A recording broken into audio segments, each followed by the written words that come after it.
Or and you. Let's go.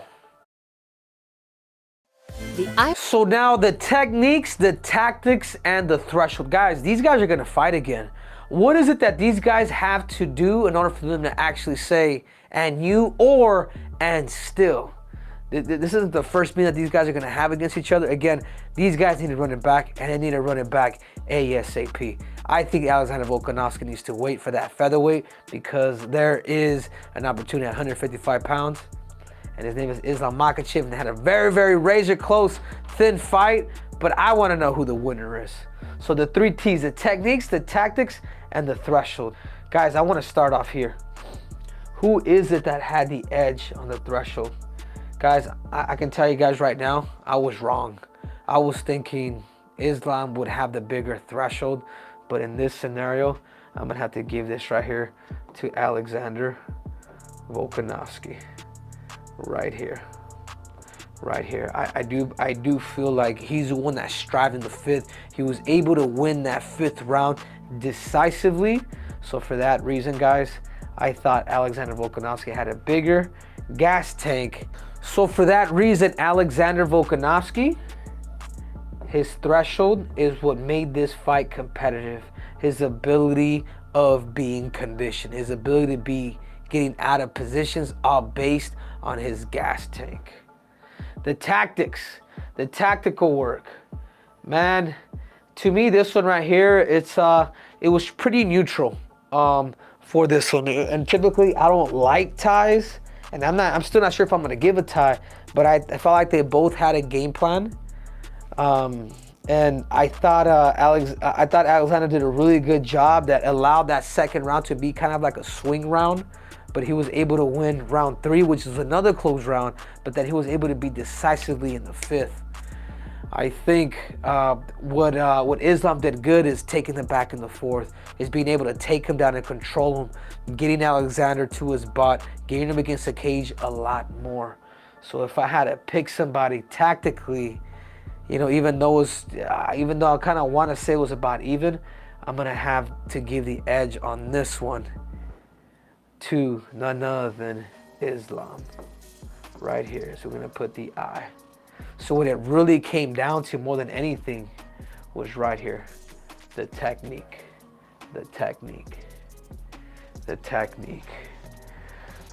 There's a lot of things that I did like what Alexander did good, and there was a lot of things that I felt Islam could have done better, especially as the bigger man. But I will say something, that Islam did get the harder punches, and he did get the harder knees.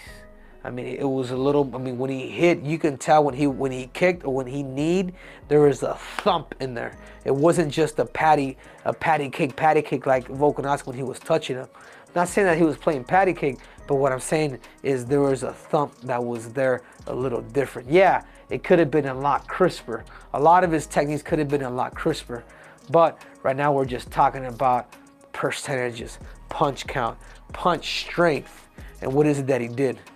So with the wrestling, I'm just gonna have to give this, again, guys, it was such a close fight, but again, I'm gonna have to give the technique, even though I feel like, and with both of these guys, they all gotta work on the 3 T's, I have to give it to Islam. After rewatching this fight, guys, again, you guys think about it. Islam is fighting in Australia. I rewatched the fight without no volume, without nobody here. It was just me and this damn screen. So when I watched the 2nd round, that 2nd round was the difference in this fight. You know, when I initially watched it live, I was like, oh no, that was Alexander's round.